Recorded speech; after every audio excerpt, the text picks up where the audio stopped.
This is the fourth in a series of classes on Lyndon LaRouche's economics based on his economic textbook entitled So, You Wish to Learn All About Economics?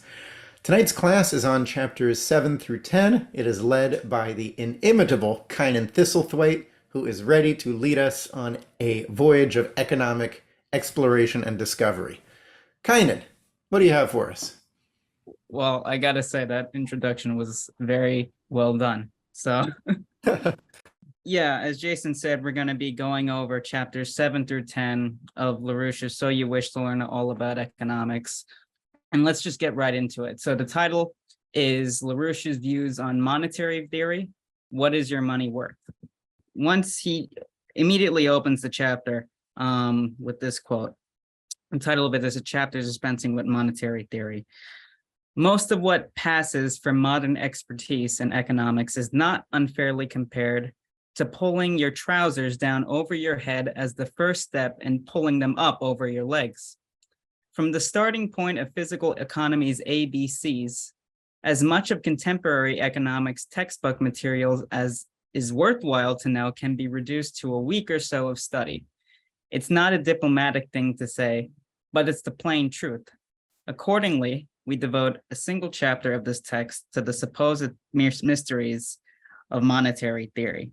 And he goes on, he talks about what passes for economics, quote unquote, in textbooks and professional journals today is essentially nothing more than monetary theory. And that's absolutely right. I mean, for those that may have taken an economics course in college, it's essentially all you're learning about is money, right? And then he describes two specific fallacies. The first being identified as the magic of the marketplace, right? The marketplace is what runs everything, and everything is explained from the standpoint of price theory, you know? And LaRouche points out that this makes it almost impossible to accurately describe real-life economic processes or physical economy. It's all done from the standpoint of money, what the prices are, and that's what passes for monetary theory today. And the second source, which he describes, is the incompetence of monetary theory, the effort to justify as valid economic practices various forms of usury to appear to explain why these are indispensable features of the economic process as a whole. And this makes the attempt at description even vastly more complicated and cumbersome. And then he goes on to talk about usury in the guise of ground rent and the guise of commodity speculation, that if these immoral and destructive practices are outlawed by policy of practice, the theoretical difficulties associated with accounting for their day-to-day effects are eliminated at the source. So what is actual monetary theory, according to Lynn? He begins by talking about the writings of Benjamin Franklin, the Mathers in the United States. He references the works of Alexander Hamilton and Matthew Carey in actually devising reports for how the manufacturing in the United States is supposed to be built, and the monetary theory that follows. So this is an important aspect of this chapter. The difference between a gold standard and a gold reserve system. Now, I think some people might have, heard people talking about a gold standard. I know Ron Paul is one person who absolutely loves it, but it's not a good thing. So for one, the gold standard limits the amount of currency in circulation to the amount of gold on deposit with the Treasury and or banks authorized to make such issue a paper currency. Now, if you're trying to issue credit, to build some project in the United States, some infrastructure project that's going to do a lot of good for the people, with the gold standard, it's entirely dependent on how much gold you actually have in the Treasury. And, the paper currency, your dollar, is worth exactly one gold coin or whatever is on deposit. So, let's say you don't have enough gold in your treasury, then it makes it completely impossible to actually issue credit for that project, which would actually benefit a lot of people, So it's basically tying your economic value to some gold metal that you have in storage. And, Lynn actually goes through how this was used in American history to actually plunge us into economic collapse.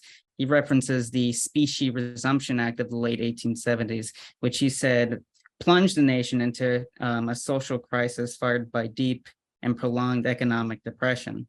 And that during that period and later, foreigners were enabled to buy up large parts of the real estate and other assets of the US government and private US citizens, largely at dirt cheap prices.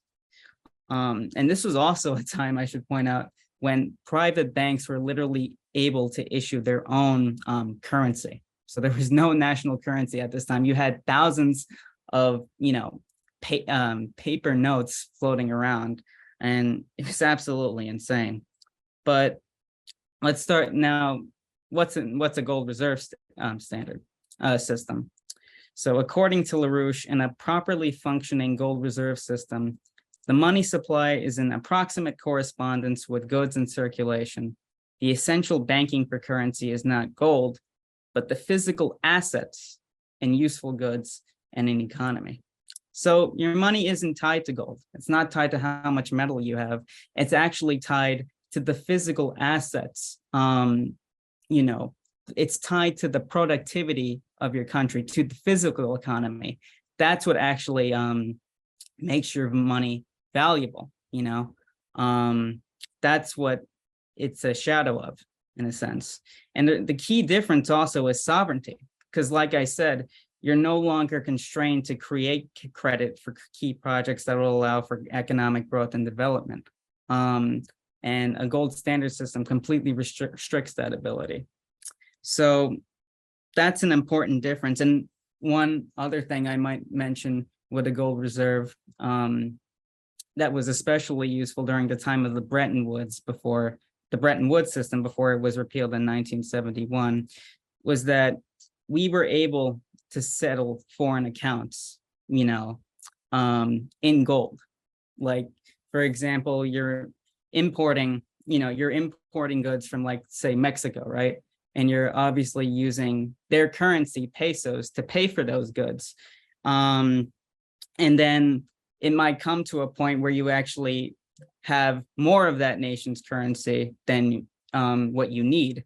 So the way you would settle that is by actually paying them in gold, whether that's, saying that the gold in storage now that belongs to the Mexican government, or however. So it was useful in that sense of settling, foreign accounts and so on.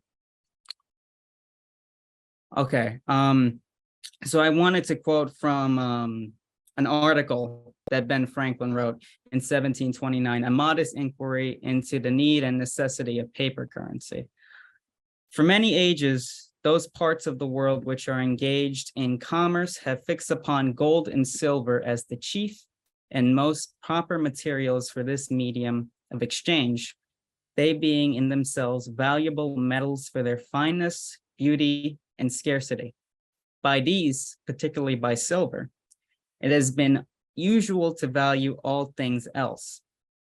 But as silver itself is of no certain permanent value, being worth more or less according to its scarcity or plenty, therefore it seems requisite to fix upon something else, more proper to be made a measure of values, and this I take to be labor. Thus, the riches of a country are to be valued by the quantity of labor its inhabitants are able to purchase, and not by the quantity of silver or gold they possess. So I think we see that this concept really isn't new. I mean, it goes all the way back to the founding and development of the United States as a modern nation state. I mean, when you're looking at the value of a currency, it's nothing valuable about it in itself, but it's a shadow of how productive your nation is. The quantity of labor that's available, according to Franklin, and the technologies that are available. And it's the same thing with a gold reserve system. Okay. So this is just LaRouche's criteria for an effective gold reserve system. One, the only general economic applications of loans of currency issues be for either physical goods producing investments or investments in development of basic economic infrastructure essential to physical goods production. Other lending should employ loans of deposits of currency, specie, or bullion as private savings with lending institutions. So, what's the purpose of credit, basically? It's to go into physical goods production, basic economic infrastructure, water management, hospitals, railways, canals, things that are, essential for capital goods production, things that make your economy function. This is where your credit should be headed. Second, quote, preference in lending must be given to technologically advanced investments in capital goods, weighed in favor of capital goods production, and that weighed in favor of the machine tool grade portion of capital goods production.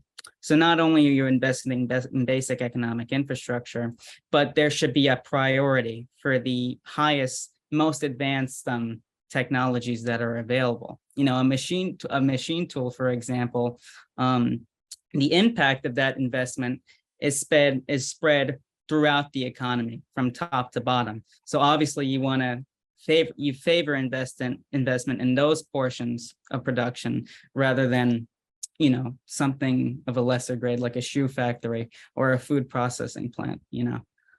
And three, preference must be given to loans which are both preferred loans by the standards just cited and also involve participation and lending of private savings deposited.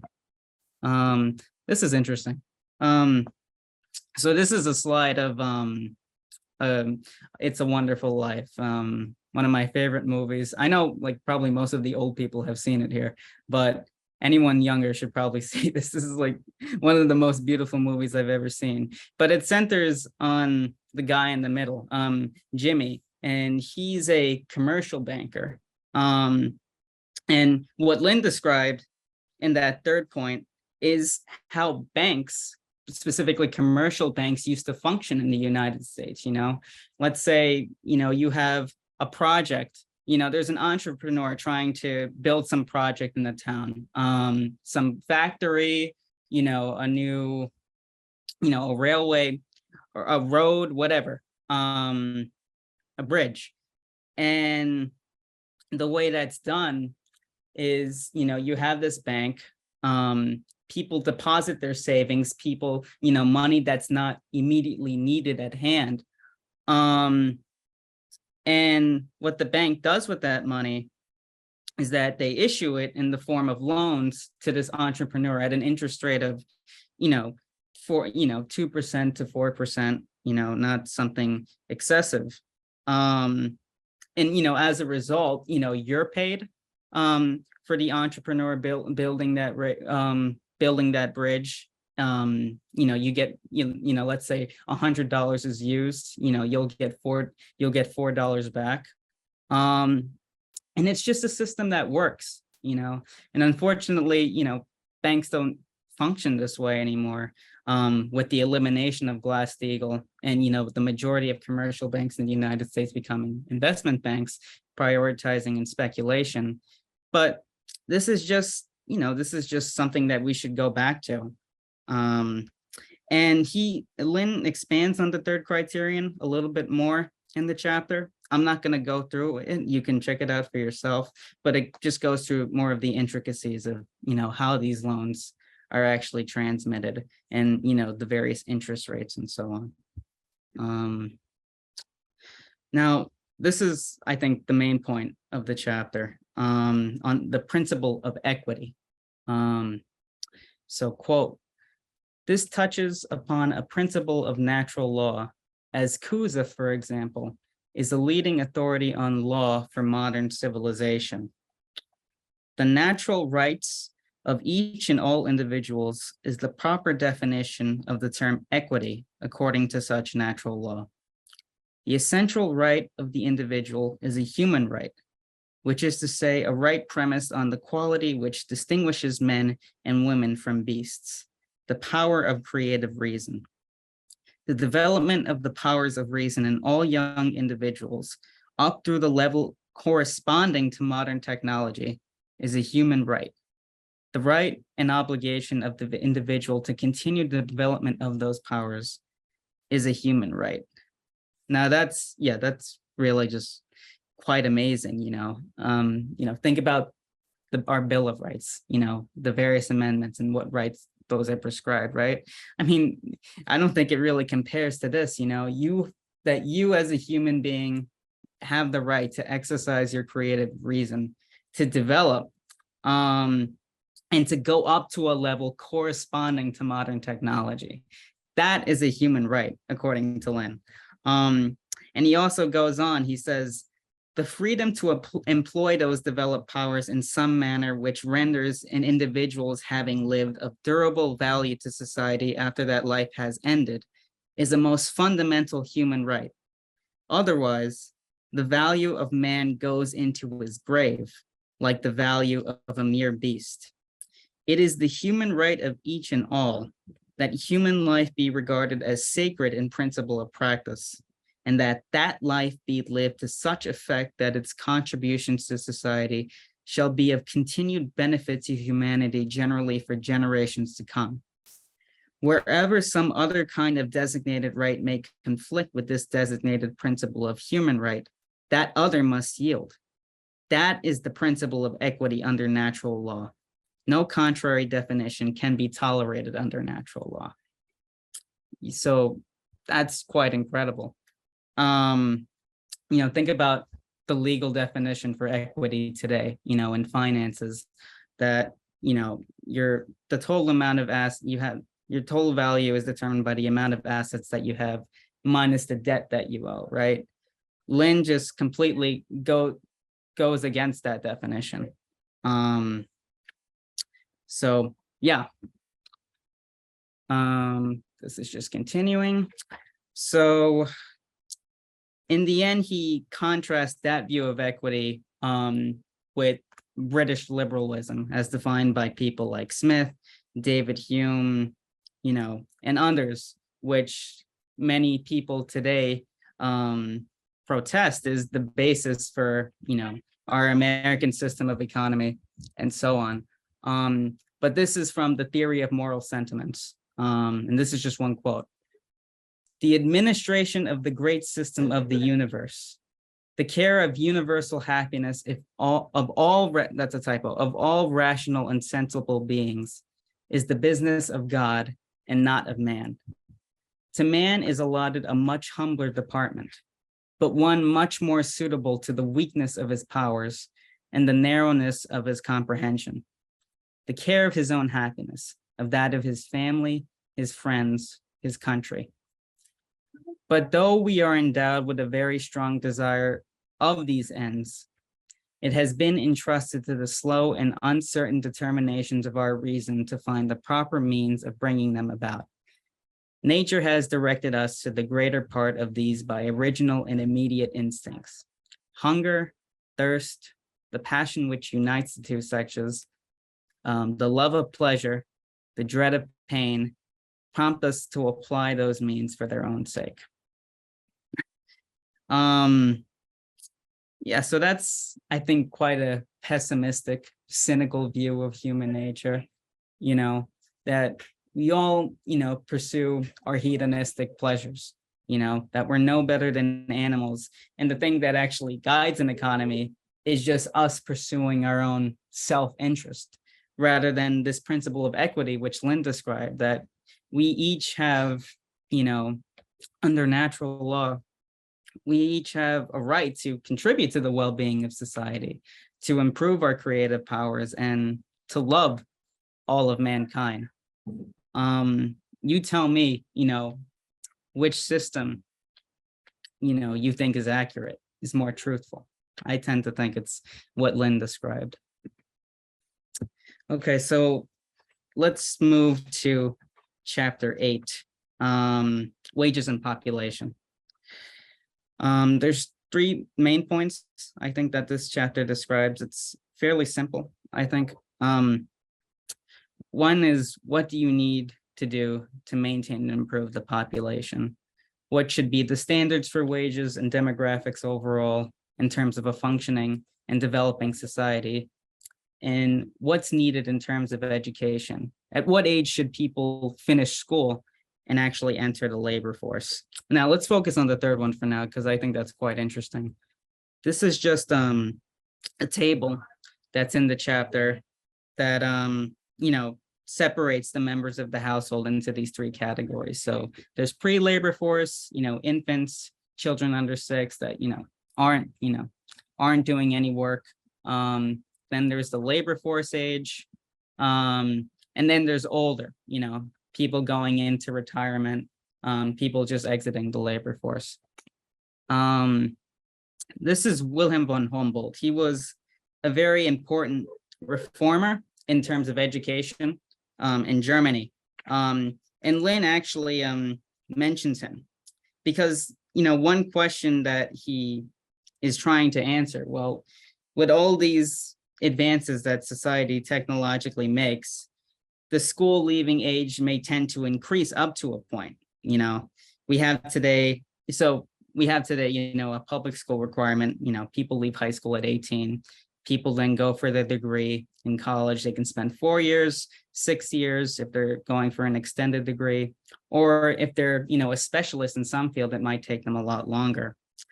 But, as we advance more, will this age increase?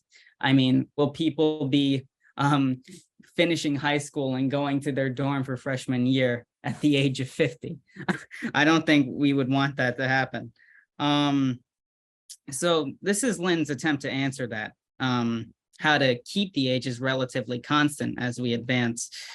So he says, quote, "For reasons towards which we have pointed in the text thus far, the required elapsed time in educational institutions could be greatly reduced in respect of quality of development achieved at the school leaving age. If we uprooted the educational policies of John Dewey and of the deschoolers who followed his tracks and restored principles of classical education according to Humboldt's principles, graduates of secondary schools would have competencies beyond those of recipients of university bachelor degrees today." So I'll just pull up a quote just to illustrate that from something that Humboldt had written called School Plan for Königsberg. And he says that the general principle should be, in any school, always to strive for the full and faultless exercise of the principal powers of the mind, to exclude from scholastic education any body of factual knowledge which, however necessary it may be, foster those powers very little or too one-sidedly, and to reserve the specialized schools for practical life. Everyone, even the poorest student, would receive a full education, variously limited only in those cases where it cannot progress to further development. Each individual intellect would be done justice, and each would find its place. None would need seek their vocation earlier than what their gradual development permits. Hence, this complete education recognizes one and only one foundation. The soul of the lowliest laborer must be initially put into harmony with the soul of the most finely educated person, if the former is not to fall beneath human dignity and become crude, and if the latter is not to fail in human strength, becoming sentimental, fantasy-ridden, and eccentric. In this way, even having learned Greek would be just as useful for the cabinet maker as would carpentry for the scholar. So he's saying here, everyone, no matter your occupation no matter what career path you're intending, is entitled to a universal education. And that doesn't necessarily mean, as people like Dewey, attempted, successfully, unfortunately, instituted in the American education system, that people are just being presented with information and facts. bits, bits and pieces one by one of, of just information. But Humboldt's stressing here that you got to teach people how to think. And you need to especially instruct people in language, in synthetic geometry, not algebra, as what we learned today. And yeah, history and so on. So Lynn continues that it's an error to assume that it is an error to assume that the accumulation of knowledge over successive generations signifies that each part of the accumulation must be swallowed one at a time, piece by piece. Progress in respect to fundamentals simplifies the comprehension of large areas of knowledge to the effect that the advancement of knowledge tends to lessen the educational time required to master subject matters up to a fixed quality of knowledge. The design of curriculum must be premised on this principle. And I just want to use an example, which I would kindly ask Jason to help illustrate this example of revolutions in chemistry, which made it easier to understand and significantly lessen the time that we need, to study it. So Jason, go ahead. Yeah, sure. So, I mean, the idea that as we learn more knowledge, it would take longer to get that across to students kind of makes sense at first blush. That, as we become smarter and smarter over the centuries, we're going to be in school, forever, because there's going to be so much to learn.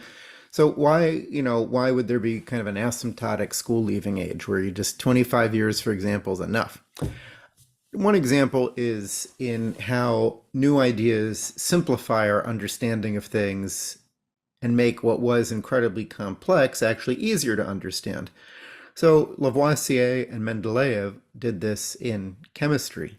Lavoisier, French, was trying to simplify the language of chemistry, where there were all sorts of words used for chemical compounds that he thought were strange, like flowers of mercury or things like that, where there weren't any flowers in it.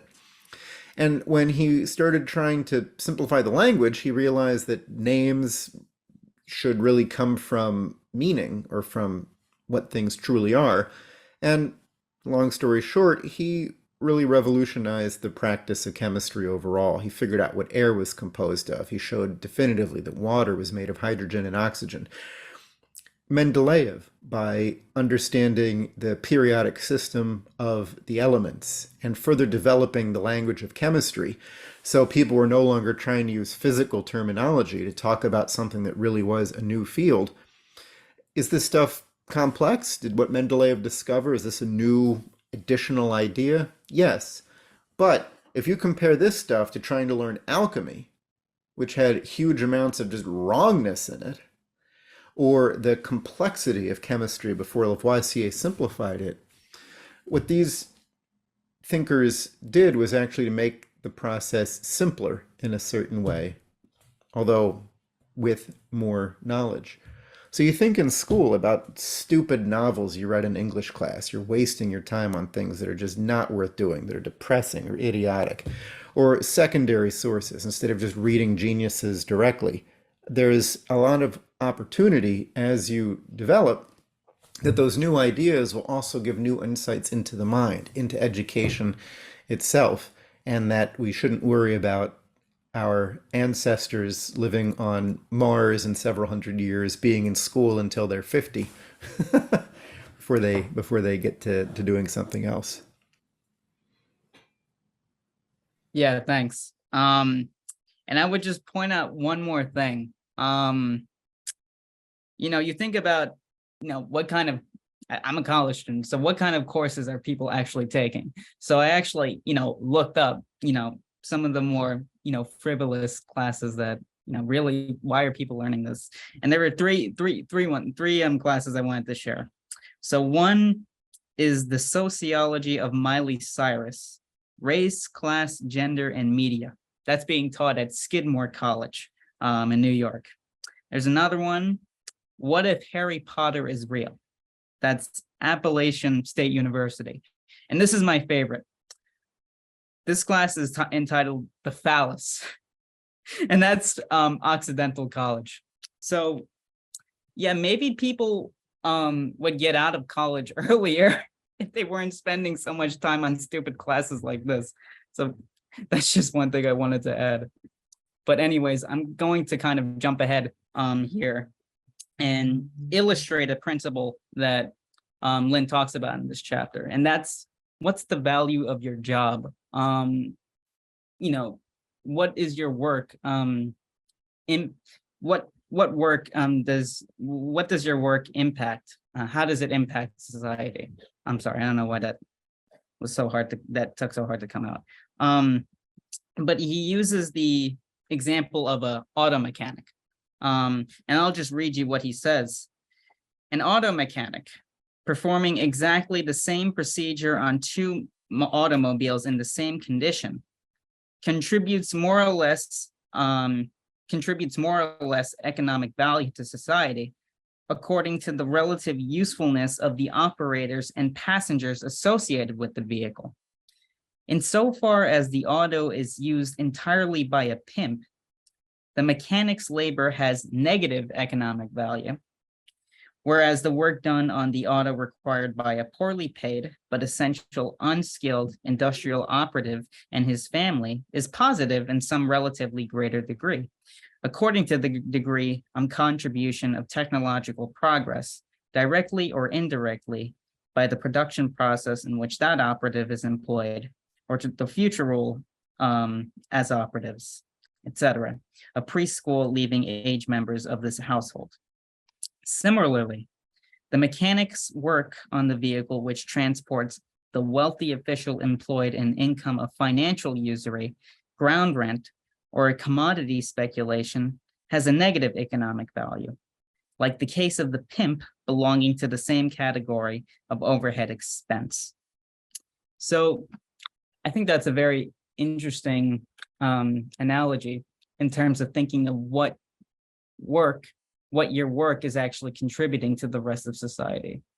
Now, and it just shows that, you know, none of us are really isolated from one another, right?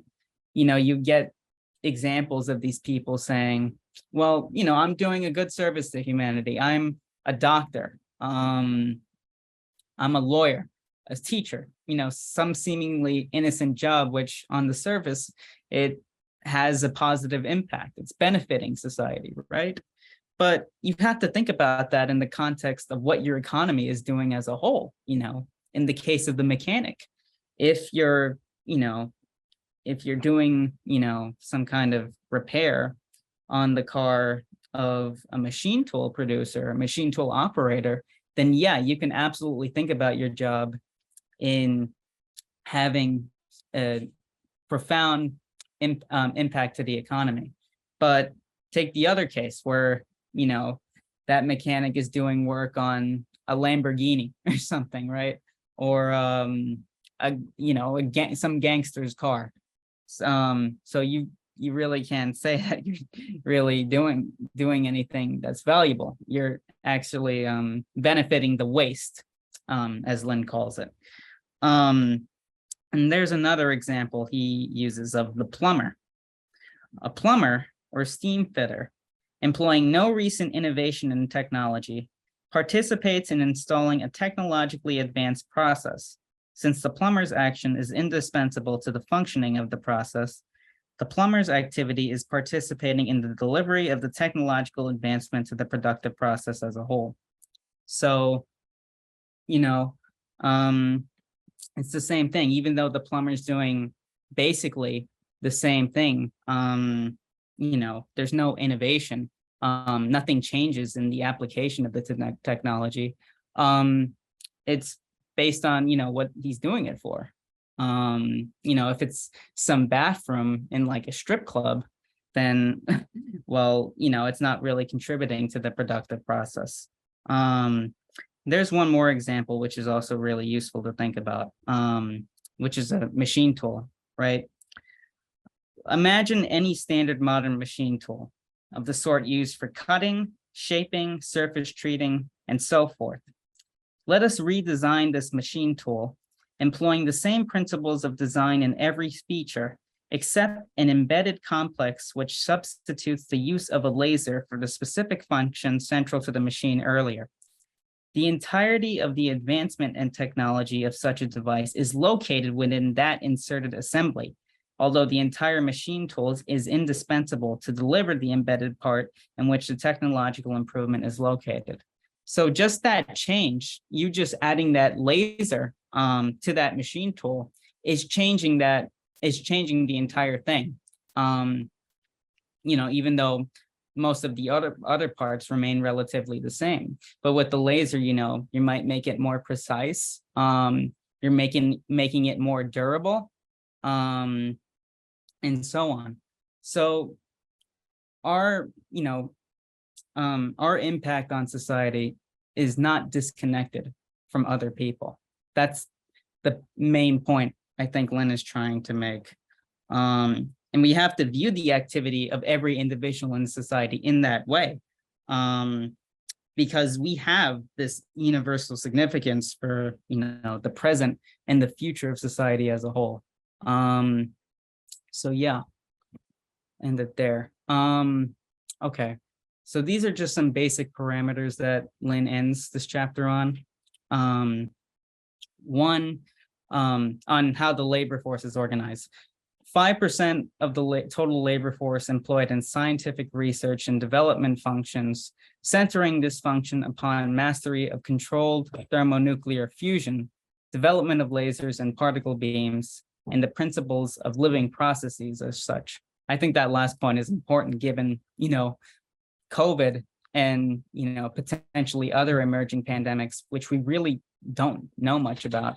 So advancement in those fields is absolutely necessary.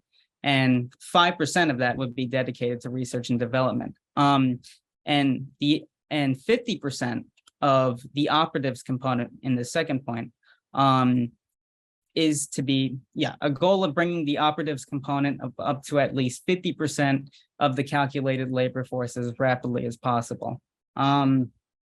Just think about how many people today are actually employed in productive work. I think writing at this time in the 80s, it was something like 20%. And that figure has just gone all the way down. So I think a good homework question would be to think about how you can actually get that operatives component back to where it needs to be, 50% of people actually engaged in the labor force, and what way you would do that as rapidly as possible. Third point is on wages policy. Wages policy, including taxation policies, must focus on the fostering of the required changes in demographic characteristics of the population, as indicated above, such as the fostering of libraries, museums, and other kinds of cultural life coherent with Wilhelm von Humboldt's outlook.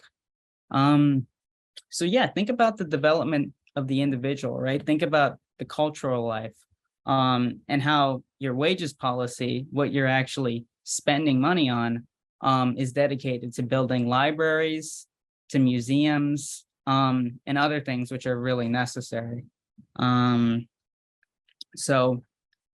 And the last point that he says is there needs to be a high rate of export of capital goods to developing nations, and other foreign customers must be fostered.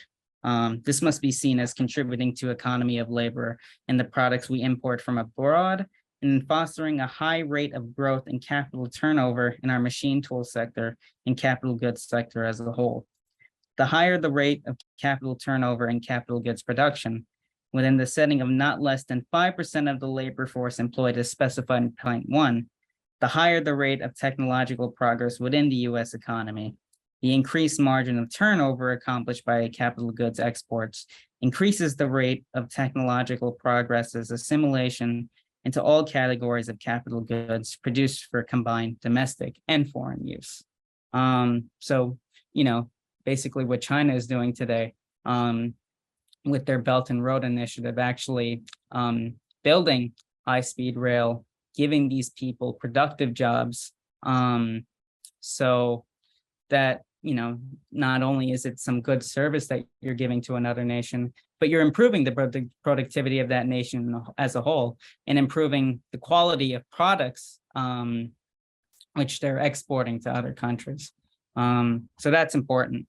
I think that's it for chapters 7 and 8. I know, Jason, we discussed, maybe splitting 7 and 8 from 9 and 10. So I'm fine with just having a discussion on what's been presented so far, and then going to 9 and 10. Is that okay?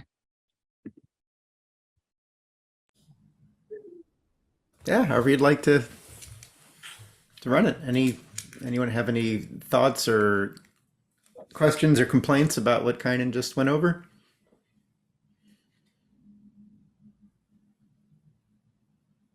I thought it was very interesting, very good.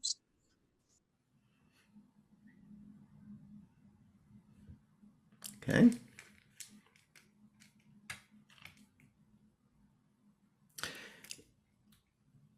I might ask you something, Kynan, if that's all right. Yeah, go ahead. Well, just, you'd brought, like, in that section on wages, you had talked about, I think you'd talked about, Helen talked about museums and, cultural institutions or parks or things like that. Could you say more about that? Like, how does that play into the idea of wages? Or what pulls this together? Like, how do wages relate to things like those public benefits? That's a pretty good question. You might have a more of an idea on it than I do, but I think just the interesting thing is Lynn speaking, in terms of the development of the individual as a whole, right? And the living standards which you should actually provide, just so, because he was talking about education earlier, so just so they have that sufficient standard of education, I think. And so they are productive, and we can we can think about how cultural life relates to that, and how practical it is, for people, I think, to go to museums, to libraries, and how that applies to the work they do, what they contribute to society as a whole. I don't know, you might have more of an idea on that than I do. I was wondering what you thought, but I mean, I guess just one of the things is that, like, one part about that is when you're thinking about how people are paid, you got to think about taking care of the workforce as a whole, and people not in the workforce directly. And part of that is you get your paycheck for doing your work, but there's a lot of things that aren't going to come from your personal, that you're not going to personally pay for, but would still be useful. So things like parks, you don't pay an admission fee to go into a park. Museums, they don't pay for themselves, and that's fine. Or rec centers, things like that. If you sort of say, well, people are going to do okay if the wages are good enough, that's part of it, is people's standard of living. But part of that overall thing about, like, taking care and making sure the population's living well is going to be things that are supplied not by your paycheck, but by government as a whole, the city, planning, that kind of thing. Yeah, no, you're right. And, there's other things like basic infrastructure, right? Water management that, the government is directly paying for, but there's no necessary payback from that, and that should just be the case, I mean, or with highways, right? Maybe there'd be toll roads, or there's some dedicated stream of revenue that's actually paying for it, but you're not going to, tax people just for using that highway, or you're not going to just tax people for, taking a shower or something, using water, because that's not generating any productivity. Don't give Greta any ideas. Right. But I think the government needs to, there needs to be expenditures towards these things, which don't exactly have any other kind of payback. And I know, Lynn talks about in chapter 7, he talks about the buyback problem, right? You're spending money for this productive process, but it's not generating enough income to actually pay for itself or to improve in productivity. So how do you deal with that? And 2 ways he talks about, one is, just simple money creation. The government can print money to use as a form of credit to invest into the productive process. Or another thing is taxation, right? He talks about speculation, or other forms, other things that might be considered waste that you may want to tax heavily, instead of other things, with speculation, he basically talks about taxing it out of existence to actually pay, for some of these other things that aren't generating income. So that's another way to look at it, I think.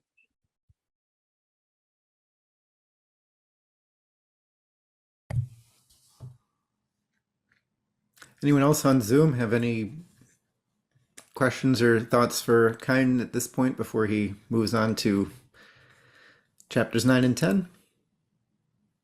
Yeah, go ahead. Just go ahead and feel free to unmute yourself. Okay, thank you so much. I think I really appreciate what I have learned tonight, and it's really amazing. Well, I'm really interested to talk a little bit about the time that we spend at school, which to me, I see it as a waste of time that could have been put into active production. If we consider a lot of kids today have the ability and the capability to evolve directly into production, into the production of goods and services that contribute to economic development and the welfare of the society. But most of what the educational curriculum is based on is spending time at school learning languages and learning things that do not really add directly to the productivity of the economy.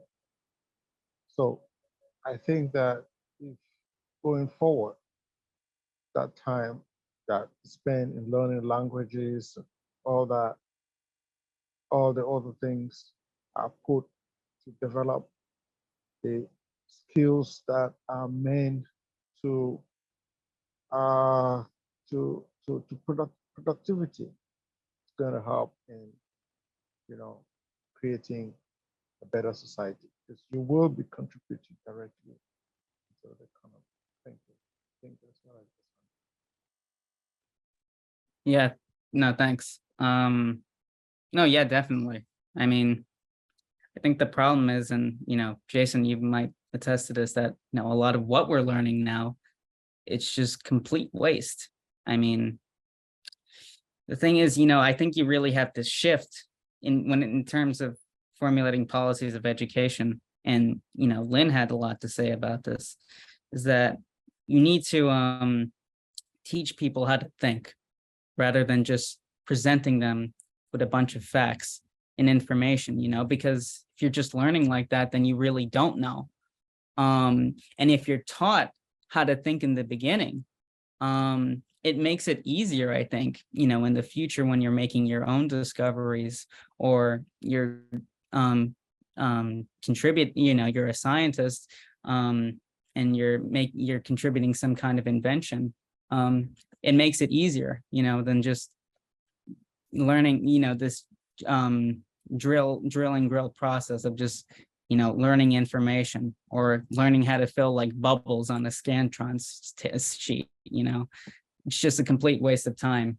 And I think Lynn's right in that you do want to make the age constant, for the years ahead, so that people can actually enter the labor force and be productive. Because people going to school, that's considered overhead expense, as he labels it. You're still, people are paying for those kids to actually be in school. So, I mean, I think you want to condense it. Yeah.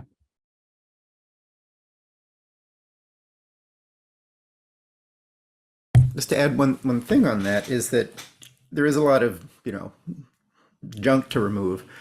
But, in terms of whether things are going to be relevant in your future life, because they say, well, am I going to use this later in life? If not, maybe we should leave it out of the curriculum. And there's an idea that, okay, we want people to be well-rounded or to know a lot about different fields just to be an educated member of society and all this. But the issue is that people, let's say, they don't like science, okay? You don't like math, you don't like science, you're taking this physics class, you're forcing yourself to try to memorize some formulas and use them on a test. None of it sinks in. It doesn't really mean much to you. You're just trying to get your grade to pass the class and keep moving on. Now that's a shame, but the other thing is that even the people who are succeeding in that class are actually missing what would have been the most important thing to teach, which would be not a series of formulas and things, even if they're right, but to take the time to go through together as a class how those things became knowledge in the first place. How did those discoveries get made? Because you're right, maybe in your life you're not going to frequently use the Pythagorean theorem in your day-to-day work as whatever it is that you're doing. Maybe you're not going to be calculating friction and things like this. But if you've worked through how Kepler figured out how the planets move, if you've worked through how Leibniz developed the calculus, even if you don't use astronomy day to day, that experience with classmates and how somebody figured out a whole new approach to understanding the world, that's going to have an impact that then becomes, I think, universal and applicable in other fields. You've trained your mind to making a new idea and verified it because it's an idea from the past. We know it's true, and that's a good kind of mental exercise that gets you in shape to take on, because the next challenges of the future aren't solved yet. We can't just look them up in a book. There's things we don't know how to do. So let's prepare ourselves to be able to do things that we haven't done before. Okay, I feel like we should move on to the next couple chapters here, Kynan. Okay. Let me share my screen again. So we will move on to chapter 9. I'm just going to present this graph kind of to open it up. This was a report that was issued by the American Society for Civil Engineers. This was last year, and it grades American infrastructure. And you could see the cumulative grade on the right is a C-. And there's a bunch of different branches. There's, dams, water, energy, schools, so on. And you can see that, it's obviously we're not doing very well in terms of that. And how Lynn opens up the chapter is that he actually talks about some research that he and a team had headed in correlating basic economic infrastructure with economic growth. And they saw a huge correlation in that. He said that a team discovered that the closest statistical correlation to be met in economics is between rates of improvement of basic economic infrastructure and increases in productivity of labor. Within approximately 12 months after an increase of investment in basic economic infrastructure, there is a corresponding increase in the productivity of labor. So, a very important correlation there. So then he talks about, because, gross national product and these modern, accounting figures they don't account for this, what the actual cost is of having, bad infrastructure, or for having, costs in decaying infrastructure. So he says, where are the costs of decaying infrastructure reflected in the national income accounts of the gross national product accounting system? In large part, they are unreported and ignored. This implies that the national product of the United States during the 1971 to 83 period has been overstated by as much as $3 trillion in 1983 constant dollars on this account alone. We must lower this perhaps to reflect elements of shrinkage of infrastructure actually reported in national income accounts by private taxpayers, utilities, and so forth. So, the profit that's accounted for, you actually have to subtract that from, the constant repairs and the shrinkage of infrastructure. And this is $3 trillion within that period. I'm sure it's much more now. But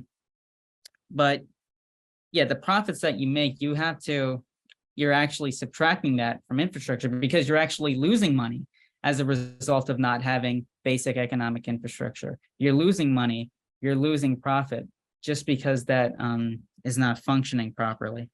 And he goes through a series of examples. He talks about there was the New Haven Railroad in New England, and he talks about how a company had seized control of it and had done private accumulation on it. They didn't do any kind of maintenance. They didn't pay for new rolling stock and so forth, but they basically stripped out what was left of it. And as a result, you think about the loss of profit from actually maintaining that specific railroad and improving it. I'm going a little bit, well, let's not go too far right now, but the chapter talks a lot about why it is that we don't have infrastructure. I mean, it's not like, people are unaware of the fact that we need this, right? They aren't unaware that it's contributing less to our economic growth as a whole. They know this, but it's this principle of Zeus versus Prometheus. And, these people represented by Zeus, they're not doing what's needed, because they want to actually reduce the population. They want to reduce the economic growth as a whole. And, you see that represented by the modern day Malthusians of today, people like Carney, who are saying that, population growth is actually a bad thing, that we need to go back to 1 billion people. And this is why you don't see, and this is why you see, this phenomena in the United States of our cities being destroyed, of our manufacturing being destroyed, and so on. We no longer have a viable physical economy. And it has nothing to do with people, wanting to profit or, think that they can profit by cutting, spending on these specific things. No, they specifically want to destroy population growth. They want to control the system. And that's, a point that Lynn makes. And he goes through a lot of examples of this back in the day. I think a lot of it is dated. You can just look at it for yourself. But that's the basic point, And, another example to think of is fusion energy. Why hasn't fusion been developed, even though we could have done it as early as the 80s? It's because they don't actually want to develop fusion.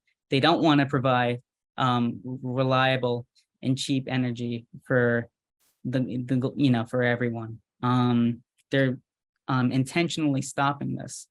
So that's what he talks about. And then go a little bit more towards the end. He actually talks about, what new cities should be like, right? And he takes this from the frame of reference of actually developing colonies on Mars as a standpoint for how we should be developing modern cities today. He says, on Earth, as on the moon or Mars, instead of laying structures upon plots of land in the fashion practiced still today, the city's construction should be begun with construction of a common foundation, a single honeycomb of perhaps 3 tiers, within which subsurface movement of people, freight, and services will flow into the indefinite future. This must be very durable, to last for many centuries, and must be modular, capable of adapting to changes in technology of movement without alteration of the foundation in which these movements are located. And here's just some, examples. The one on the right was an illustration done by the famous space scientist Kraft Erika, who Lynn and Helga knew deeply. And this is his illustration of Selenopolis, a city on the moon. And if you look at it on the right, you have a monorail train, and at the rear, you actually have a domed tropical habitat sector that's designed to simulate conditions on the Earth. And on the left, that's Kepleropolis, the first first Mars colony, and that's it being depicted in its construction phase. Yeah, so it's an interesting question to think about, how should modern cities actually be designed? And Lynn points out in that passage I just read that you really have to start with the basic infrastructure needs. Okay, what's your transportation going to look like? How are you going to provide water? What are your agricultural capabilities going to be, right? And we can think about that in terms of building cities in the United States today. I mean, think about the last time we even built a city and look at the condition of our existing ones now. And, he makes that point. So just an example, I'll play this short video clip of construction of a city in China. And they've moved full ahead in actually developing new cities. So I'll play that.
雄安呢会给这些数字交通的这些产业链的合作伙伴提供一个良好的研发环境，提供一个良好的这个应用环境然后呢帮助咱们地区的这些企业呢能够这个做强做大，把咱们的这一套这个交通体系这个服务到全国去。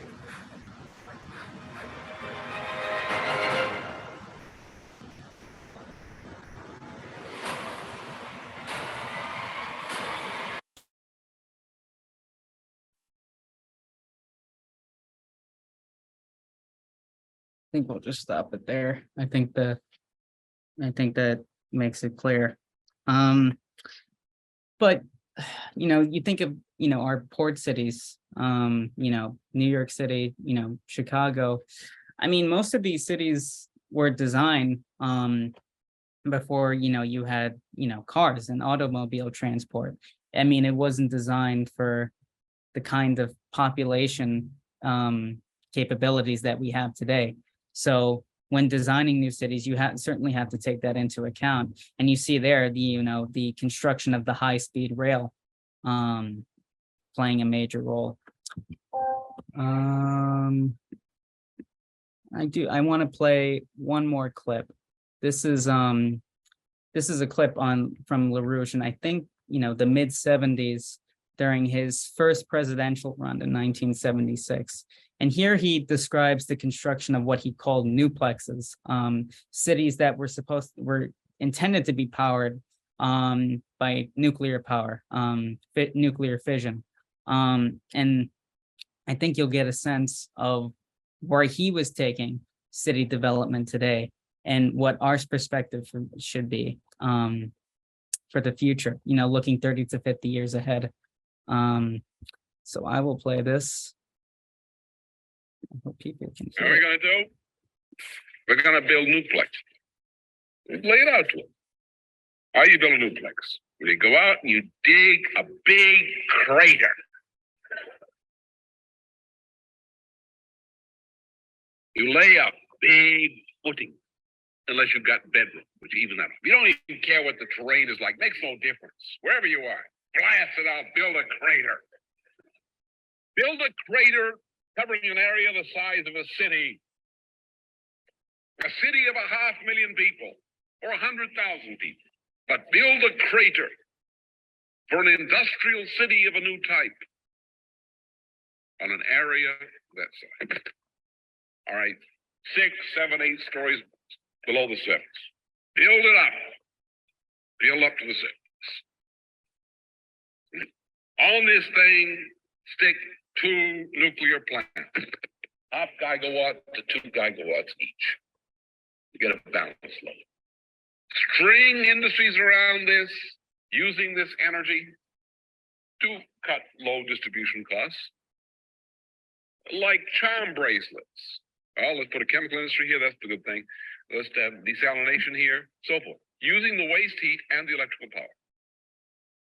Build housing for the families, modern housing, housing to last 100 years. For the families of the people who are going to be brought in to do the construction, which will be done, completed within a period of 4 to 6 years. Build the on-site cultural ed program, schools, universities, technical schools. Everything that a city requires. And when the project is completed, at the end of 6 years, these people occupy the factories because they've been educated. And gradually the Europeans and others who have been phased in, phase out, except for a few key technicians. The city then is built, it's modular, you can change it, you can develop it with no big cost. Its transportation systems are built in and modular for the next 100 years for any technological improvements which will be significant in the next 100 years. The city functions, city buildings. Now, 4 to 6 years. We're going to build hundreds of these in the next 25 years. Hundreds of them. Hundreds of new cities throughout the world, especially in the developing sector. These cities will be linked together. They will form a network of high technology culture, planted in the middle of the other rest of the population. And from these cities and through these cities and their universities and technical schools and technical services to the surrounding area, we'll lift one generation of the human race up from barbarism and oppression into modern life. And it would, in the next 25 years following that, we'll complete the job. And within 50 years from now, the human race will be transformed as we city builders intend to do it.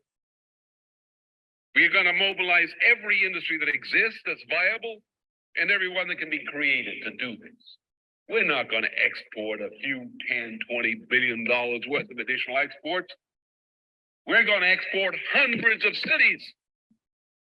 We're going to change the world in 50 years entirely. And we're going to lay the foundation for changing the world in 25 years. Our export program is going to rise to the trillions. And there's nothing speculative about it, just a hard business deal. That's all. Put me in the White House. Get a bunch of these characters down. American corporate power, European corporations. Get them down there and I tell them what we want to do. And they say, what about the details? I said, don't bother me about that. I know how to build something. You guys do it. Make it work. Remember, it's going to be built in 4 to 6 years this way, and there's not going to be a delay. You're going to get the job done. Now we're going to go out and negotiate. You are committed to doing it. Now we're going to go out and negotiate. We're going to deliver. We're going to give these things. Okay, and that is why Rouge should have been put in the White House at that time. And we may have actually seen that. So I think that'll close chapter 9. Just very briefly, chapter 10. I mean, it's very short. It's only 2.5 pages. And it has to deals with inflation. And just to summarize it, basically, Lynn is saying that, inflation, it's not a problem. You shouldn't worry about it. But the key to actually getting rid of it is to remove the key cause of it, which is this speculation that's going on unregulated.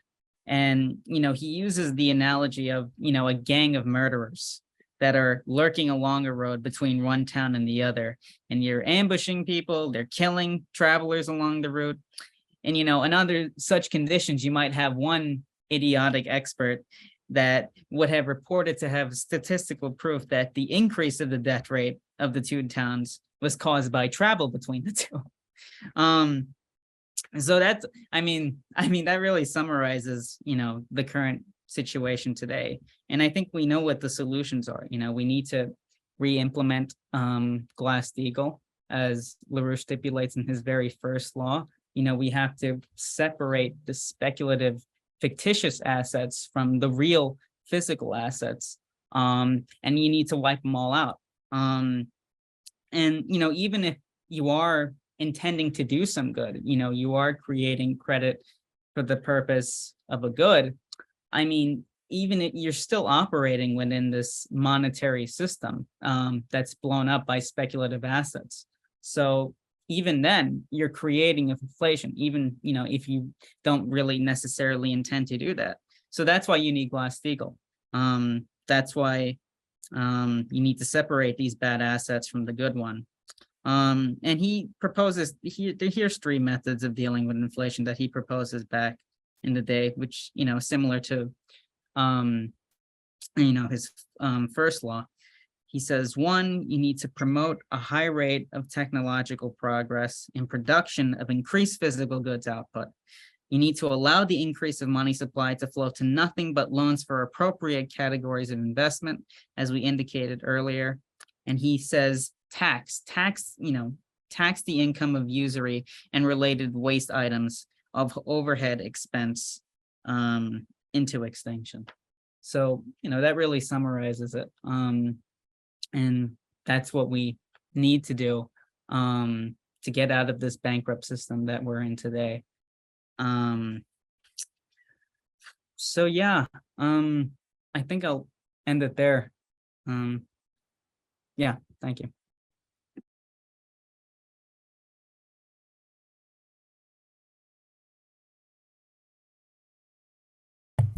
Thank you, Kynan. Well, so actually, I'll wait. I'll ask my question a little later. Let's see. Well, I got to ask you though. So you said chapter 10 is about inflation, and Lynn said, "Oh, don't worry about it," and gave some ways of avoiding it. I think a lot of people today are pretty worried about inflation. What's going on? Well, a lot of the things driving inflation is, like I said, you have this speculative system that's built up on nothing but these useless, monetary assets. It's not actually devoted towards the physical economy. And, you also have, byproducts of that, like the sanctions going on in Europe, which is further driving inflation, and so on. But, the reason why I think he's saying not to worry about it, because the solution is simple. If you just look at Lynn's 4 laws and you go back to a physical system of economy rather than a monetary system, and that's what he was going through in chapter 7, right? How the economy isn't just made up of money, these arbitrary values of dollars. It's physical goods. It's the investments that you're making in the capital goods sector and the tech and technology to actually boost the productivity of your nation. And in a gold reserve system, for example, that's what the money is tied to. It's tied to, the physical assets that you have and the productivity of your nation.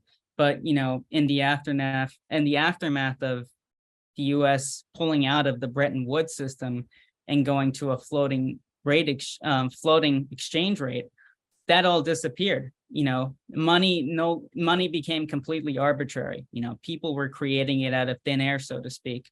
And people were speculating on the value of it. So it wasn't tied to anything physical. It wasn't tied to anything physical in the economy.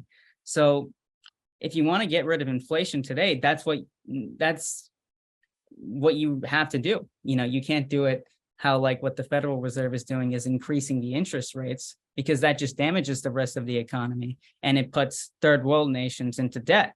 So there's no monetary solution to it. You need to go back to Glass-Steagall. You need to go back to these original principles, which the United States was actually founded upon. So here are the homework questions. I chose out 3. I didn't want to make it too difficult. So first question is, you know, what are the infrastructure needs in your country? How much should actually be spent to get it in shape? And second one, which is kind of related to it, is, you know, imagine yourself as a city planner, right? What would be your plan to actually build new cities across the United States? And what would you do to actually improve our existing cities now? You know, how much money do you think would be needed for that kind of effort? And how could it effectively and quickly be done? Last question, you know, what is driving inflation today? I know we kind of talked about that, but how would Glass-Steagall and national banking, 2 of LaRouche's 4 laws, change that? So those are questions people can think about.